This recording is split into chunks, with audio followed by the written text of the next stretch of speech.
नमस्कार साथियों, स्वागत है आपका दृष्टि आईएएस की इस नई वीडियो में। मेरा नाम है मनीष।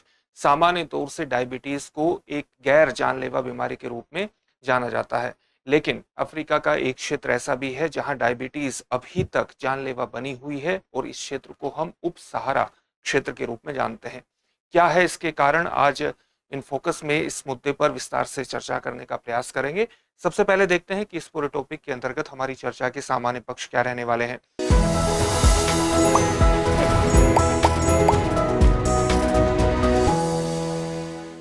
सबसे पहले हम उस खबर को थोड़ा सा विस्तार में जानने का प्रयास करेंगे जिसके कारण ये पूरा टॉपिक चर्चा में है। इसके बाद देखेंगे कि किस प्रकार से उपसारा क्षेत्र में डायबिटीज एक उपचार के लिए वहनीय नहीं रह गया है, यानी लोगों के लिए अफोर्डेबल इसका उपचार नहीं रह गया है। उसको देखेंगे, बाद में देखेंगे कि इसका सबसे प्रमुख कारण ये भी है कि वहां पर न केवल पब्लिक इंफ्रास्ट्रक्चर की कमी है इसके उपचार के लिए, बल्कि महंगी निजी स्वास्थ्य सेवा है, यानी निजी स्वास्थ्य सेवा भी अफोर्डेबल नहीं है, और जिसके कारण अनावश्यक मृत्यु डायबिटीज के कारण होती है। और लोग अस्पताल को अंतिम उपाय के रूप में नहीं देखते। अंतिम उपाय के रूप में क्यों नहीं देखते, इसके भी कारण को देखेंगे। और अंत में आपके लिए एक अभ्यास प्रश्न होगा जिसका उत्तर आपको कमेंट बॉक्स में कमेंट करके देना होगा। ये जो पूरा विषय है यूपीएससी की मुख्य परीक्षा के सामान्य अध्ययन प्रश्न पत्र 3 से जुड़ता है, उसके डिजीज संबंधी खंड से जोड़ करके आप इसे देख सकते हैं। हम आगे बढ़े इससे पहले आप हमारे चैनल को सब्सक्राइब जरूर करिए और बेल आइकन दबाइए ताकि हमारे सभी प्रोग्राम का नोटिफिकेशन आपको मिल सके, इन प्रोग्राम से आप जुड़ सके और इनका लाभ उठा सके। साथ ही इन सभी प्रोग्राम की पीडीएफ फाइल आपको इनफोकस दृष्टि आईएएस के टेलीग्राम चैनल पर उपलब्ध कराई जा रही है। डिस्क्रिप्शन में दिए गए लिंक पर जाकर के आप पीडीएफ फाइल डाउनलोड कर सकते हैं। तो खबर क्या है? खबर यह है कि अफ्रीका के उप सहारा क्षेत्र में डायबिटीज अभी भी एक जानलेवा बीमारी बनी हुई है। तो उप सहारा क्षेत्र कौन सा है? उप सहारा क्षेत्र है सहारा रेगिस्तान के दक्षिण में पड़ने वाला क्षेत्र। इसमें थोड़ा सा पश्चिमी अफ्रीका भी आ जाता है, दक्षिण पश्चिम अफ्रीका का क्षेत्र आ जाता है और दक्षिण का पूरा क्षेत्र आ जाता है। तो ये उप सहारा क्षेत्र जाना जाता है, उप सहारा क्षेत्र के रूप में जाना जाता है। और यहीं पर डायबिटीज का टाइप 1 और टाइप 2 सामान्य तौर से आम बात मानी जा रही है और जिसके कारण बच्चों में व्यापक तौर से मृत्यु देखने में आती है। जब हम डायबिटीज के टाइप 1 और टाइप 2 की बात करते हैं तो इसके बारे में कुछ सामान्य तथ्य भी जान लेना चाहिए। डायबिटीज क्यों होता है? क्योंकि जब हमारा जो इंसुलिन हार्मोन है, इंसुलिन हार्मोन का स्राव हमारे शरीर में कम हो जाता है। इंसुलिन हार्मोन का स्राव कहां से होता है? ये हमारे अग्नाशय से, पैनक्रियास से होता है। इंसुलिन हार्मोन का क्या काम है? ये हमारे रक्त में ग्लूकोज की मात्रा को, शर्करा की मात्रा को संतुलित करता है, उसको मैनेज करने का, प्रबंधित करने का काम करता है। जब हमारे अग्नाशय से इंसुलिन हार्मोन का स्राव बिल्कुल शून्य स्तर पर हो जाता है, तब हम टाइप 1 डायबिटीज से पीड़ित हो जाते हैं, टाइप 1 से।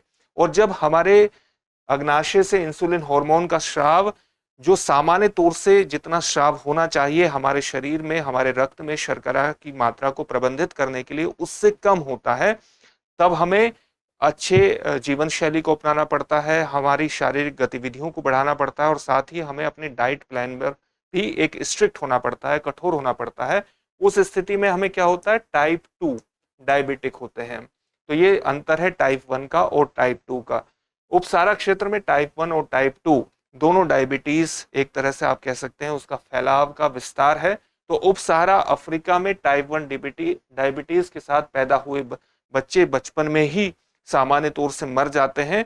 ये हाल तक एक आम बात हुआ करती थी, लेकिन धीरे धीरे जैसे जैसे जन जागरूकता बढ़ाई गई तो सामान्य तौर से बच्चे अपना पहला जन्मदिन या दूसरा जन्मदिन देख लेते हैं। लेकिन अभी भी जागरूकता उस स्तर पर नहीं है कि इसके इलाज के लिए सामान्य तौर से जो पब्लिक इंफ्रास्ट्रक्चर होना चाहिए उसकी उपस्थिति हो। उसके कारण क्या है कि माता पिता या गार्जियन बच्चों के इसके इलाज को वहन नहीं कर पाते डायबिटीज के, और इसके कारण डायबिटीज बड़े स्तर पर अफ्रीका के इस क्षेत्र में, उपसहारा अफ्रीका में एक जानलेवा बीमारी अभी भी बना हुआ है। आप जानते हैं कि अगर आपको टाइप 1 डायबिटीज हो जाता है किसी बच्चे को, तो उसे इंसुलिन के इंजेक्शन पर निर्भर रहना पड़ता है। और इंसुलिन के इंजेक्शन अपने आप में एक महंगी दवा के रूप में अफ्रीका के अलग अलग क्षेत्रों में प्रचलित हैं। अफ्रीका के अलग अलग क्षेत्रों में एक महंगी, एक आप कह सकते हैं क्योर के रूप में देखे जाते हैं। अभी हम उसके एक उदाहरण के तौर पर भी देखेंगे।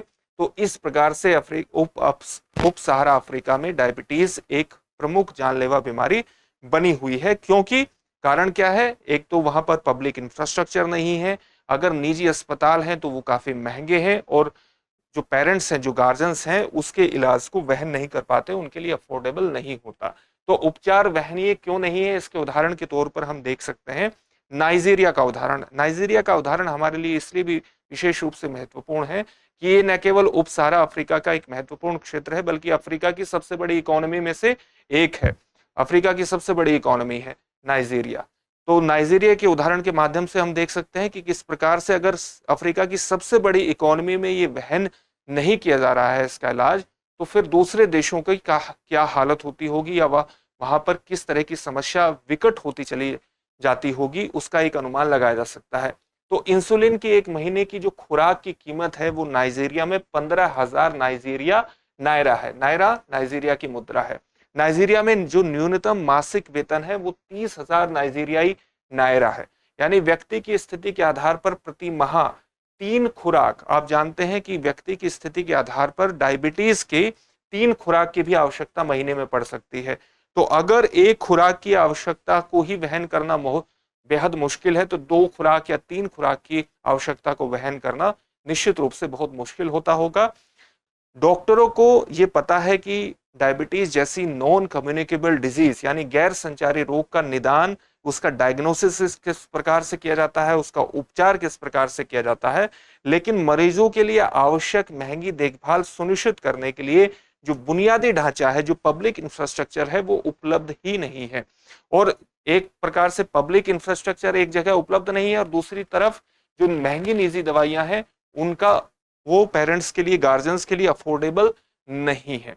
तो एक प्रकार से हम ये भी देखेंगे कि महंगी निजी स्वास्थ्य सेवा किस प्रकार से इसके इलाज में रुकावट बनी हुई है।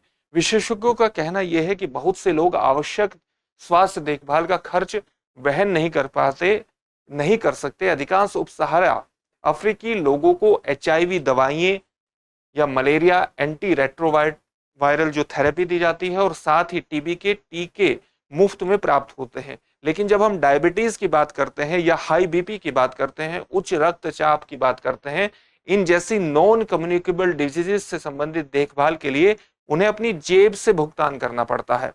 और जब जेब से भुगतान करना पड़ता है तो पब्लिक इंफ्रास्ट्रक्चर का होना बेहद आवश्यक है, जो कि उपलब्ध नहीं है, जो अभी हमने देखा। तो वो डिपेंड किस पर हो जाते हैं? निजी स्वास्थ्य सेवा पर हो जाते हैं, जो बहुत महंगी है। इसका परिणाम क्या होता है? परिणाम यह होता है कि लोग उपचार को तब तक टालते रहते हैं जब तक कि बहुत देर न हो जाए, या उपचार की फिर वो मांग ही नहीं करते, उनकी तरफ से किसी प्रकार की मांग ही नहीं की जाती।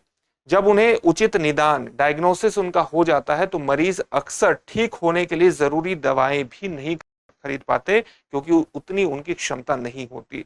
टाइप 2 डायबिटीज वाले लोगों को अक्सर दूसरी स्वास्थ्य समस्याएं भी देखने में आती हैं, और उन्हें स्थिर रहने के लिए कई तरह की दवाइयों की जरूरत पड़ती है, जिसको वो वहन नहीं कर सकते। इसके कारण उनकी स्वास्थ्य जटिलताएं बढ़ती चली जाती है, जो उनकी मौत का कारण बनती है, और उपसहारा क्षेत्र में ये एक जानलेवा बीमारी बन जाती है, और अनावश्यक मृत्यु इससे होती है। उपसहारा अफ्रीका में डायबिटीज के मामलों की संख्या वर्ष 2000 के बाद से लगभग 10 गुना बढ़ी है, और इसके एक सबसे प्रमुख कारणों के रूप में माना जा रहा है वैश्वीकरण और औद्योगिकरण की प्रवृत्ति। वैश्वीकरण और औद्योगिकरण के बाद लोगों की जीवन शैली में बहुत परिवर्तन हुए हैं। वो ऐसी गतिविधियों में शामिल हुए हैं जहां पर उनकी शारीरिक गतिविधियां बेहद न्यूनतम हो गई हैं, और उस न्यूनतम होने के कारण भी वो डायबिटीज का सामान्य तौर से शिकार होते हैं। अंतर्राष्ट्रीय डायबिटीज महासंघ के अनुसार वर्ष 2021 में उप सहारा अफ्रीका में डायबिटीज से 4,16,100 से अधिक लोगों की मौत हुई। वहीं विश्व स्वास्थ्य संगठन के आंकड़ों के अनुसार वर्ष 2021 में अफ्रीका क्षेत्र में लगभग 4,10,000 लोगों की मौत HIV एड्स से हुई। वहीं लगभग 3,65,000 लोगों की मौत TB से हुई, और मलेरिया से मरने वाले लोगों की संख्या 2021 में 5,80,000 रही। लेकिन द लैंसेट, जो कि एक इंटरनेशनल मेडिकल जर्नल है, उसके एक लेख के अनुसार डायबिटीज के साथ साथ जो नॉन कम्युनिकेबल डिजीजेस हैं वो वर्ष 2023 तक उप सहारा क्षेत्र में मृत्यु का सबसे बड़ा कारण होगी, और इतना बड़ा कारण होगी कि कंबाइंड रूप से, एक सामूहिक रूप से जो कम्युनिकेबल डिजीजेस हैं, जो मैटरनल डिजीजेस हैं या न्यूनटाल मृत्यु है, और साथ ही जो न्यूट्रिशन संबंधी मृत्यु है, न्यूट्रिशन संबंधी बीमारियों से होने वाली मृत्यु है, ये संयुक्त रूप से भी उतनी मृत्यु का कारक नहीं होंगी जितना कि मधुमेह अपने आप में मृत्यु का कारक वो 2023 तक उप सहारा क्षेत्र में हो सकता है। ये द लैंसेट की एक रिपोर्ट है। ये आंकड़े और जो अनुमान है, ये समस्या की व्यापकता का केवल एक हिस्सा है, एक मात्र हिस्सा है, एक झलक मात्र है। उप सहारा अफ्रीका का जो क्षेत्र है, वहां पर मधुमेह का निदान बहुत कम किया जाता है, यानी उसका डायग्नोसिस बहुत कम होता है, और लगभग 50% मामले बिना किसी दस्तावेज के रह जाते हैं। यानी 50% मामले अगर बिना दस्तावेज के रह जाते हैं, बिना डायग्नोज के रह जाते हैं, तो हमारे सामने जो ये आंकड़े उपलब्ध हैं, ये बहुत छोटी मात्रा में उपलब्ध है। समस्या डायबिटीज से संबंधित उप सहारा क्षेत्र में इससे कहीं ज्यादा व्यापक है, ये हमें पता चलता है। सामान्य तौर से लोगों द्वारा डायबिटीज को एक प्रेत बीमारी के तौर पर भी देखा जाता है, यानी जब उनका डायग्नोसिस नहीं होता और उनको डायबिटीज के होने के कारण किसी शरीर के किसी हिस्से में चोट लग जाती है, कोई घाव हो जाता है और वो ठीक नहीं हो पाता, इसके कारण लंबे समय तक जब वो घाव ठीक नहीं होता तो वो उसको एक प्रेत अटैक के रूप में, एक स्प्लिट अटैक के रूप में देखते हैं, और अस्पताल उनके लिए अंतिम उपाय के रूप में होता है। उससे पहले वो अस्पताल जाने के बजाय लोग इस प्रेत अटैक का, प्रेत हमले का मुकाबला करने के लिए विकल्प तलाशने लग जाते हैं, और जब सभी घरेलू उपचार उनके बंद हो जाते हैं, विफल हो जाते हैं, तभी वो मरीज अस्पताल में इलाज की तरफ जाते हैं। ये भी उप सहारा अफ्रीका में एक महत्वपूर्ण समस्या है।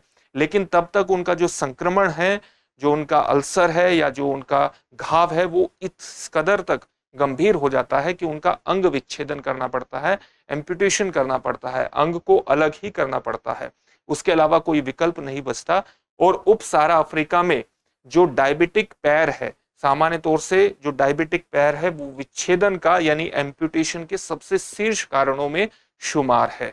तो ये एक व्यापक समस्या है, और अफ्रीका के क्षेत्रों में, उप सहारा क्षेत्र में डायबिटीज एक जानलेवा बीमारी अभी भी बनी हुई है, और उसके सबसे प्रमुख कारणों के बारे में हमने जाना कि लोगों में अभी भी जागरूकता उतनी नहीं है, जिसके कारण उनका डायग्नोसिस नहीं हो पाता। डायग्नोसिस हो जाता है तो पब्लिक इंफ्रास्ट्रक्चर नहीं है, पब्लिक अस्पताल नहीं है जहां पर वहनीय कीमत पर उनका इलाज हो सके, और अगर पब्लिक इंफ्रास्ट्रक्चर नहीं है तो लोगों के पास जहां भी निजी अस्पताल उपलब्ध है, तो निजी अस्पताल के खर्च को वो वहन करने में सक्षम नहीं है, और इसके कारण डायबिटीज एक जानलेवा बीमारी बनी हुई है। इससे संबंधित एक प्रश्न देख लेते हैं। प्रश्न क्या है? इंसुलिन हार्मोन के स्राव का स्रोत क्या है? आपके ऑप्शंस हैं, option A liver, option B अग्नाशय, ऑप्शन सी छोटी आंत, या ऑप्शन डी उपरोक्त में से कोई नहीं। इस प्रश्न का उत्तर आप हमें कमेंट बॉक्स में कमेंट करके जरूर दीजिए। फिर से एक नए सेशन में आपसे मुलाकात होगी। धन्यवाद। डियर व्यूअर्स, अपने एग्जाम की तैयारी को और बेहतर करने के लिए हमारे चैनल को लाइक, शेयर और सब्सक्राइब करना न भूलें।